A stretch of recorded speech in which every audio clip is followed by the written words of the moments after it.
Hello, welcome to Get Up Onside. Thank you for sharing a part of your day with us, and we are going to take advantage of Dan being away, Dan Ginnane, and dive into a hybrid model. We're going to mop up the round that was in the National Rugby League and then get right into State of Origin. We're going to dive into that like these boys have just dived into dinner. Oh, gee, boys. Speaking of mopping up, didn't I mop up those last 4 dumplings, Wiley? How good was that? Oh, very nice, very nice. Well, there's no better way. We didn't miss. There's no way to prepare for some in-depth rugby league analysis than a big Chinese feed. Oh, isn't that right? You know, takes me back to my King One Chinese restaurant overlooking Cronulla Field back in the day. Yeah, geez, they were good days back then. Well, Rad, I'll tell you what, you could have spent, and that was the old go when you were growing up as a munchkin. If Dad had a win or Mum had a win, off the Chinese we'd go. Well, you could have gone to Chinese after this. Now, normally we have a segment important to some, but this needs to lead the way. This was important to some. That's right, that man Matthew Rogers. What about this? What do we think about this, by the way, folks? So, geez, they're playing well, this mob. They're Kodi airborne. Nikorima flies through, has to score, and Herbie not ready for it. Kodi had to do the little, come on, little kick. He gave him the little, hurry up, get behind me. Well, that's 8 weeks in a row now. That's 8 in a row. And I think that they know that. Yes. So I think they're just playing on it. And, definitely. I had a feeling that might happen. So, you built that into your... Yes, I did. I just figured I'll keep this ball rolling. There's no issue there. So that's important for you because you had the Finns to cover and Herbie to claim a try at any stage of the game, Rat. But could you imagine if they got near 60 and he didn't score? He did, though. On the other side of things, you got to spare a thought for this guy at the time. Yeah. Stumps on the feed, Shawnee. So it's yin and yang in punting, sure. For every yin, there's a bit of a yang. Now, it did go this bloke's way in the end. This is Stumpsy, obviously. So Avrillo, tick. He had Jackie Bostock, 2 or more. That was tick-tick. He was already home. So he needed Kodi Nikorima for the big collect, $31.25. So no slim pickings. No. What's he thinking when he's dished it off to your man? So you're up and about. Stumps is on the floor, but the punting gods, didn't they shine down on Stumps on this occasion? Last try scorer. 77th minute. Yeah, Kodi Nikorima. Had to wait till the end. So hats off. It was a sweat up, though. Chocolates. Probably saved a few emails in Sportsbet HQ. Do we have to do a justice refund? How's this going to play out? Dolphins, what about this? So, boys, they are humming. That now is 158 points in their last 3 games. But importantly, they've only conceded 3 tries in the last 3 weeks, including playing the Bulldogs. Don't they love this left side? It's flying. There's Matt's man there, just dishing off. So you wouldn't have been happy with that one, a little try assist from Herbie there. But they are absolutely airborne. We touched on it, I think, last week, how their defence was very hot, but it was their attack that's even humming. They put another 50 on the board here. The question mark, I guess, that people are probably going to fall back into was they beat the Doggies. That was a really dour affair for most of the game. Put them away. They scored a lot of points late in that game, and the Doggies were missing a few. I think that might have been Origin affected as well.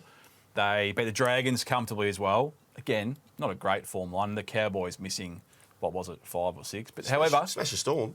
Beat Penrith. Yeah, true. Yep. Yeah, I'm very impressed with them. What they've got is they've got absolutely elite finishes. And if they can match it in the middle, you look at their outside backs, they can just get it. They can get the ball across the line. That's what you need. And they've got this kid, Katoa, who is just playing with, like, it's a scary thought how much confidence he's playing with, because he now thinks he's going ahead to every game, thinking that he can beat the world, which is a very scary thought. $26 though, Shook. Can you find him at that? I don't know. If down the track it happened, right, if he knew that it happened, it would be because this young halfback is so good and he's just going to be a superstar. Are they the best in the comp? They're halves at tempo.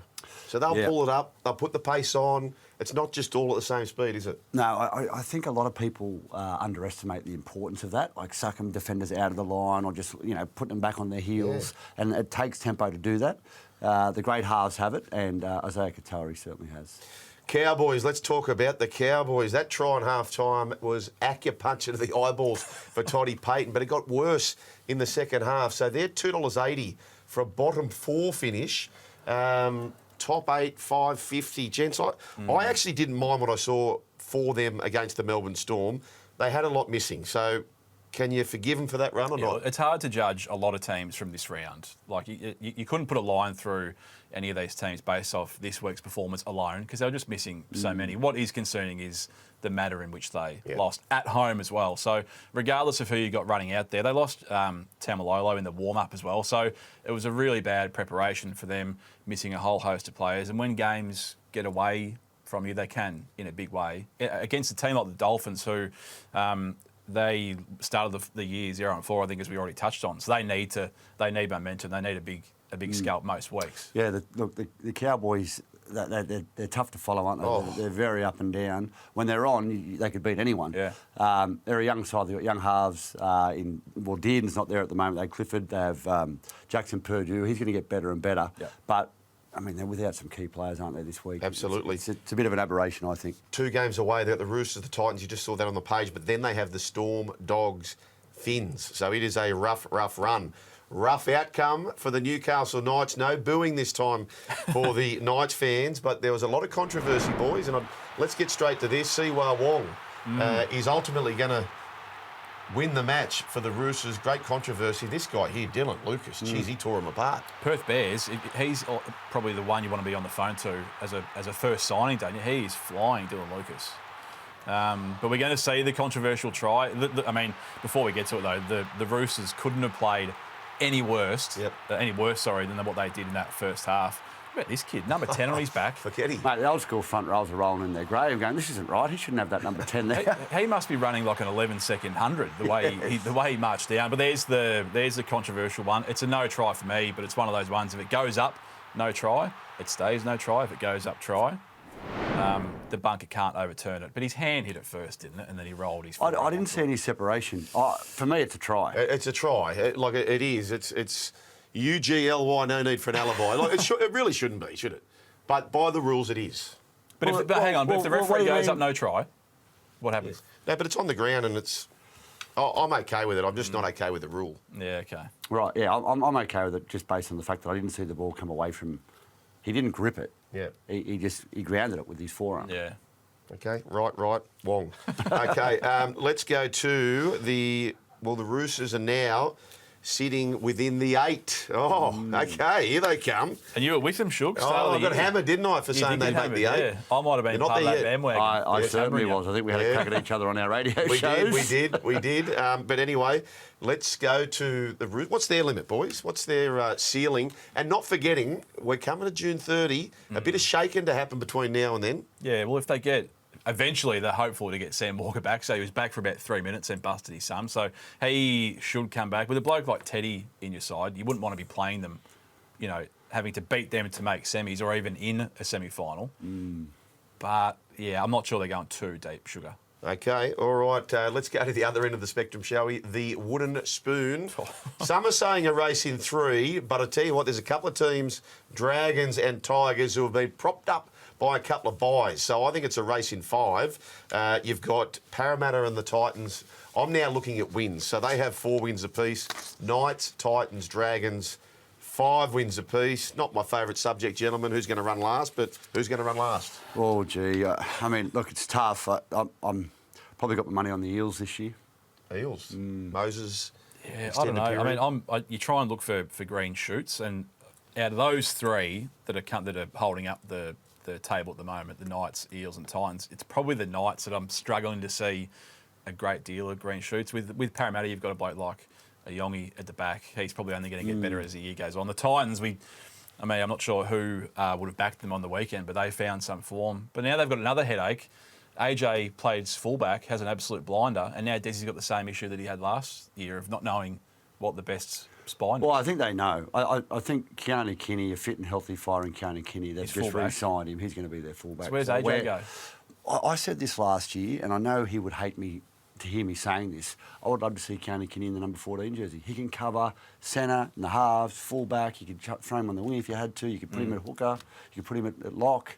I think he'd be a great number 14. I think he could be a world-class number 14. Well, he is a world-class fullback. Yeah. But he's a footballer. You just put him anywhere on the field and he'd fit that role so well, but would he want to do it? Unsure. What's Jaden Campbell? I know you've got the other players who can play fullback, but is fullback also his best spot? What's his best spot?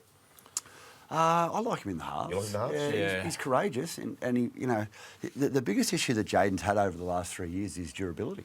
It's just him being able to, string a consistent amount of games back to back to back. If we can see that from Jaden Campbell, I think we'll really start to see the best of him. Just on this game, Joel Kane, I think you might have been the only bloke in the world that actually saw this game correctly, because you got this one very, very right. I had no idea. I went with Manly, got that wrong. My best bet of the week went down in this very game, but you saw it very well in this one, Sugar. Talk us through this again. Well, Tommy Turbo, boys, when he's on the right-hand side. In fact, we might have a piece, do we? Sound on tape, perhaps. Let's do this. Can't Pereira anytime try scorer. I love backing noted try scorers. Young fellas who score their whole life, they just keep scoring in the first grade. We'll throw him in. And when Tommy Turbo plays, Manly lean heavily to the right-hand side. So Ruben Garrick in pursuit of the top try scorer. I think he can score a try there. Yeah, that was pretty painless there, gentlemen. Let's move on to the Sharkies and the Dragons. Dragons were just teetering on the brink of a big upset there, but that big Southerlies, you know well, at Shark Park, it flew down the outside. Gave me hypothermia one year in a game of football. True story. Oh, really? Yeah. My teammates were very upset with me because they reckon I didn't do enough work, and I didn't. It was too cold. I didn't want to get my fingers hurt or knocked on the nose. You know what it's like on a cold night down there. But, look, the Sully behind him, what I loved about that game, Blake Brayley running the ball. Running the footy. He just needs to run it, and he needs to run it more and more. I think he must have been gone out there with a real directive from his coach. We need to see you running the ball because he just hasn't done enough this year. When I see that, you just know the Sharks are going to be on. Do you reckon it was contagious? So last week, the spruik on Sam Healy, and apparently Mitch Healy wasn't so happy that he didn't get the go maybe he deserved. He came down, run. Yeah. And then the next week, Blake Brayley's running for everything. So. Well, it's smart, isn't it? I mean, if you've got a threat at the 9 position, it takes just that little bit of pressure off your halves, gives them a little bit more time, and then they can do what they do best, and that's play football. There was one moment in this game that was another important to some, Sugar. Sione Katoa, very, very late in the game. The line here was 11.5. I think it might have been a 6-point ball game at this point in time. The young half goes for a little chip and chase, goes for the miracle. Sione, I had him about $1.10 to have knocked the ball on there, but he scoops it up, runs the length, the line, teetering. No, come back inside to make the kick an absolute dolly, and it lands on 12. So well done to the minus 11.5 backers there, Rat. Yeah, look, it was... I'm not going to say it was the greatest game by the Sharks or the Dragons. Strange game. It was. They couldn't have started any better, the Sharkies. I thought they were going to put 30-40 on. Went to water, down by 12 at half time. But they showed great character to come back in the second half. They needed it. $15 tempt you, Rat, or not? I think on their day they can beat anyone. It's just they've just got to be more consistent. With consistency builds confidence, and you got that flowing into the finals. And who knows? On their day they can beat anyone, but you need to be on your days come semi-final time and keep accumulating wins there. Alrighty, let's do this, shall we?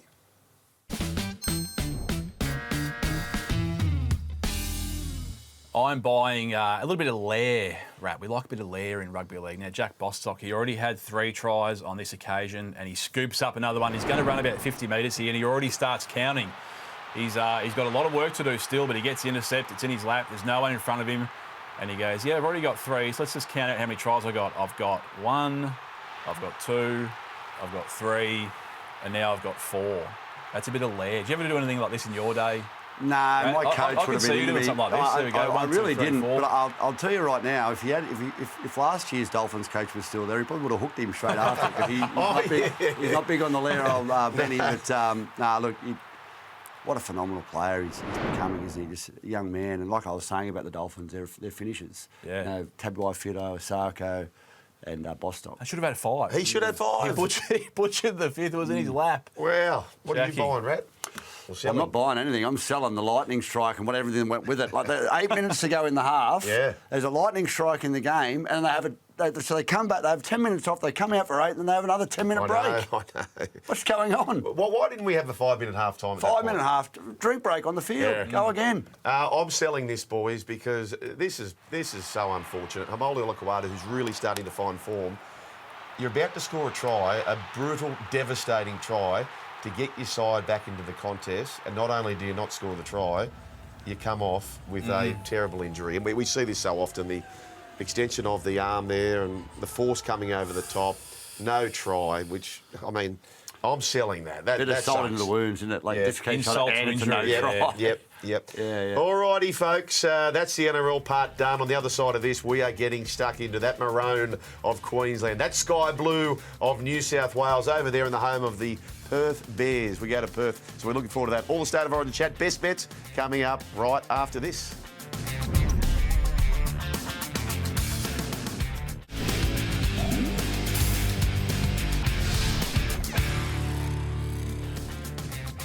Thanks for hanging around to get them on side, and we're getting ourselves to Perth. State of Origin number 2, New South Wales emphatic in game 1. Queensland, what could they do here? Now, if you are hosting a State of Origin party, do not allow anyone to turn up who has backed the unders. Matthew Rogers and I just sat through that Bulldogs game and South with the extended time with the rain off, and this guy was a punish when it comes to the unders. Well, it's no way to live your life, as I said, Rat, back at the unders. But sometimes you just have to do what the money takes you, and that's what I did on that occasion. Now, it would have been bad having walked off the field for half an hour where there was torrential rain and let all that go, then come back out and almost get chinned. Anyway, forget about that. Look forward to Origin, sure. Let's look forward. Matthew. So what we say here, that's why the windscreen's far bigger than the rearview mirror, because we've got to look ahead. And we're looking to Perth. We're going west. That's where we're going here. Queensland are getting 6.5 start. Carrigan is set to come off the duty bench. He's coming off the bench, we think. Kurt Mann to make his debut. Brilliant. Well done to him.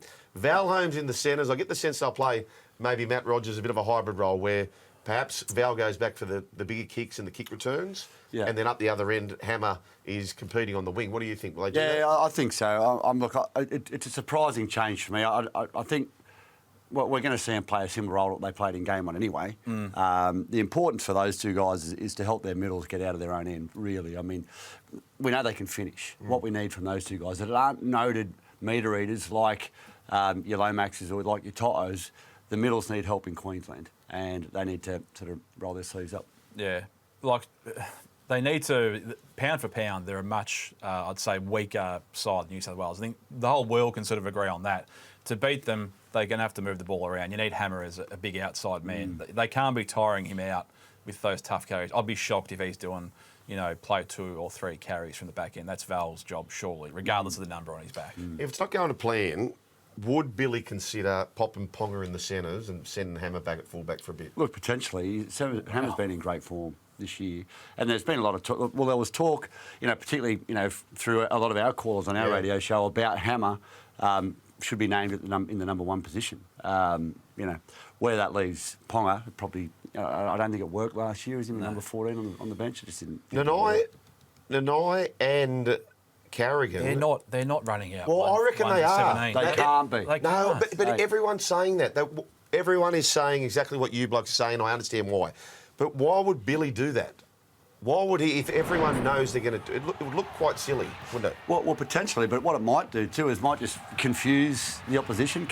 You're a little bit confused about it. That's true. That's true. I'm confused in life. So the middle area here for the Queensland side, Rat, you think they need to improve here? They do need to improve. They need to lay a platform for their backs. And that starts with Harry Grant.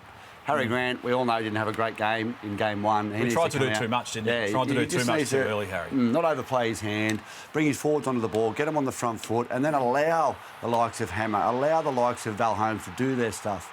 But, without the middle being contained, it could be a long night for Queensland again. For all intents and purposes, they've almost been publicly ridiculed, the Queensland forwards, for how dominated they were, and some big names have come out and said that they should be apologising to DCE for ending his Origin career. So I think they have to have taken that sort of commentary personally. They need to show up in a big way here, and it's actually given me some confidence we're going to see a reaction, at least a fast start by them to try and get on the front foot. For all intent and purposes, you never get them by himself, do you? It's always a combination. You just get the package all the time, intent and purposes. It's a package deal. We've got a package deal coming back for New South Wales. Jerome Luai and Nathan Cleary, hand in glove stuff. They're back, but what they will miss is this great kicking game of Mitchell Moses. So, New South Wales fans, does that bother you at all? Well, I don't think it's not a good thing. I don't think Luai coming in for Moses really moves the market a great deal. What I think it will change is probably the game style of Nathan Cleary. In game 1, he was running the ball at every single opportunity. So if he gets overworked or he gets caught on the last with the ball, they always had the backup of Mitchell Moses' boot. They probably don't have that with the Jerome Luai. So I think you'll probably see a bit of a flip. You'll see Luai running the ball a lot more than you will Cleary on this occasion, which might be a good thing for Queensland. I don't think they'll be too unhappy with that. No, I think it makes a difference. Mitchell Moses, you think game 3 last year, kicked Queensland to death. Game 1 this year, just kept putting it. He's got the best long kicking game in the competition, without a doubt. Well, if he kicks it anywhere near that 50-metre line, it goes into that cage, as they call it, every time. Yep. Yeah, he nails it. So it'll be a loss, but to have his mate outside him, he'll be very happy about that. There's a couple of things that Queensland can fix themselves going into game 2. We're going to see some numbers from game 1. Let's start at the top. So this is comparing the wingers from game 1. The Blues, they had 9 more runs than those Queensland wingers. They need to up their work rate a lot more in game 2. And then off the back of that, just the simple run meters that New South Wales get, and they're all tough yards they're getting. And as you like to say, Shug, that's a carry that a forward doesn't have to make. So there's 2 big ticks. Queensland have to fix that. The other thing which they can fix and fix quickly, their discipline and real negative sort of play. So they conceded 3 more errors, tightened that up. They conceded 3 more penalties. I think the referees might have a say in this game, Rat. Put the tinfoil hat on to level up, maybe. Yes. A couple more set restarts conceded. Now, they're going to miss more tackles because they were trying to make more tackles, but that number, the disparity in those numbers has to be a lot tighter. But they can fix that and fix it quick. First try scorer market, your favourite for this match is Zach Lomax, who can't he score in State of Origin. For those wondering about the best backed or shortest price forward in the match, Angus Crichton is that man. Anytime try scorer market waiting for you. And don't forget as well, you can do the player of the match in same game multi. So he's $1.75 pop is Zach Lomax. Let's talk about this player of the match market, boys. You mentioned about Harry Grant having a bit of a dusty game 1. He did only have 1 game under his belt coming into that. That's true. Maybe a little underdone. He's not even on the page here. He's $23, Harry Grant. I do like Tom Dearden. However, the $23 does get me. I like the photos of the Queensland boys. A bit more relaxed. The New South Wales guys look a little bit uptight, very sort of school photo-esque, where the Queensland lads are having some fun. Your boy, Shug, Tommy Dearden, narrative is everything in Man of the Match or Player of the Match awards, and there's a lot of narrative around him coming into the side, replacing Cherry Evans, playing halfback. If he has a big game, I think he's going to be thereabouts. Okay, do you love the Munster factor for captain? Yeah, I do. Absolutely, I do. We actually had the King, Wally Lewis, on our show earlier in the week, and we were talking to him about it, and he just thinks it's a masterstroke. It'll lift his game. I do like Tom Dearden for Man of the Match show. It's certainly my pick. I think he'll have a big one. All righty, Shawnee, you've got the expectation. If your team was to win the game, so if you knew New South Wales won the match, or Queensland, for example. Yeah, so our current odds of each of these players, we're looking at the top of the market, the percentage chance that they're going to win the award if you know that Queensland have won the game. So what you should do here, and everyone should do this when approaching a bet in this market, if you think Tino, for example, is worth more, or he's going to win it more than 11.5% of the times that Queensland win the game, then you back him. I actually think he's a great bet in game 2. We'll roll over to New South Wales, same thing. If you know they've won the game, does Nathan Cleary win it more than 24% of the time? If you think he's might be 30% chance, then he's a bet for you. You can steam in, bet with some confidence. Alrighty, Wally Lewis medal. Wally Lewis, I remember Wally Lewis told me a famous story where Arthur Beetson, coaching at the time, they're getting beat at half-time. He walks into the sheds. He said, "How do you think you're playing, Wally?" Walked straight out. That was his whole half-time speech. Wally came out and got the man of the match again. The Wally Lewis medal. Tom Dearden, boys, $61. If they come back and win this series, they're $6.50 to win the series. I think he plays a big part. Quick tip on the Wally Lewis medal, and then we'll get the best bets. Zach Lomax is going to put up big numbers. If New South Wales win the game, he puts up those big numbers, scores a try, he's going to be very, very hard to beat. Yeah, I thought Nathan was pretty good in game 1. Yep. Has a couple of big games, in the back end. I think he'd be a big chance. 2 from 3 last week, or this particular round. Don't be sad, coal miner. Anyway, let's do this. Right, who wants to? You lead us out. You're the only Origin player here, Matty Rogers. You take us out of the tunnel. Well, it's hard for me to say this because I should be picking a Queensland, but I'm going with Latrell. I'm going for Latrell Mitchell, anytime try scorer. That's why I made him lead us out. He's going, look, as if you wouldn't stay with your state. Amiso Tabuai for no. Anytime try scorer for me. That long ball, they're going to set it up. Jackson Paulo hides in behind, and Tommy Dearden, long ball, I think. Hammer will do the same. Shawnee, how do you go? And that is the reason I picked Latrell. Yeah, I can't walk past a converted try head start for Queensland when you've got a spine of Kalen Ponga, gun when he gets the ball, when they have enough ball, Cameron Munster, Harry Grant, in a must-win game. I think they're up for this in a big way, Queensland. Oh, okay. This is going to be massive. We are so pumped for that. We're so pumped to go out and finish off that remaining Chinese meal. That was absolutely sumptuous. So we get into that. Rat, thanks again for stepping in for the great Dan Ginnane. Pleasure. What's this one here? This is our combined There it one. is. Oh, okay. I'll pop that on the feed. There you go. So $7.75. We missed by one. Actually, Cola went pretty close. He did. He ain't close. They don't draw pictures. They don't draw pictures, Shawnee boy. They do not draw You pictures. know when close counts when you're throwing hand grenades. That's exactly right. All right, we are done. We are done for the program, folks. Thank you so much for sharing a chunk of your day with us. Dan Ginnane back for the next episode. We'll catch you then.